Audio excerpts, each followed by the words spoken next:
Опомена единственото оружје во рацете на Грковска против колегите Османи и Груби. Ако само тоа го може вице-премиерката задолжена за политики за добро владење против лошите потези на своите колеги за злоупотребата на службените возила во партиски цели, тогаш се поставува прашањето зашто воопшто постои оваа позиција. Функционерите од ДУИ не добиваат никаква казна, туку само морална опомена.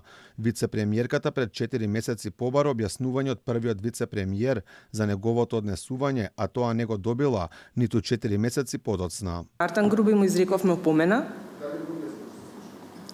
Ние изрековме опомена. Значи, нашиот пристап е прво врз основа на аргументите да постапиме. Не добивме објаснување, изрековме опомена и изрековме опомена исто така за министерот Бујар Османи, за министерот Нуредини.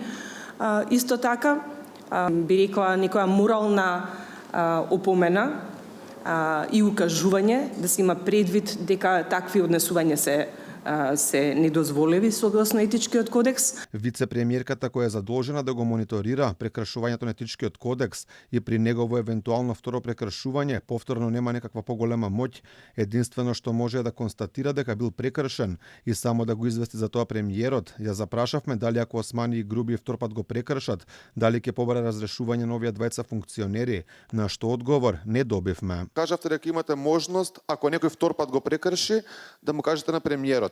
Дали ако Бујар Османи и Артан Груби втор пат го прекршат, може би побарале нивно разрешување од функциите? Тоа што е моја обврска е доколку го прекршат, веднаш да го информирам премиерот дека го прекршиле и дека не постапиле согласно првата опомена, дека не го поправиле однесувањето, а потоа е на премиерот да одлучи за каква мерка ќе се одлучи во втората фаза, да кажем, од постапката. Грковска беше запрашана околу обвинувањата дека Груби ја злоупотребил својата позиција, помагајќи им на своји блиски да дојдат до голем финансиски профит, на што таа одговори дека нема ингеренции во делот на евентуални прекршочни и кривични дела, туку само на прекршувањето на етичкиот кодекс.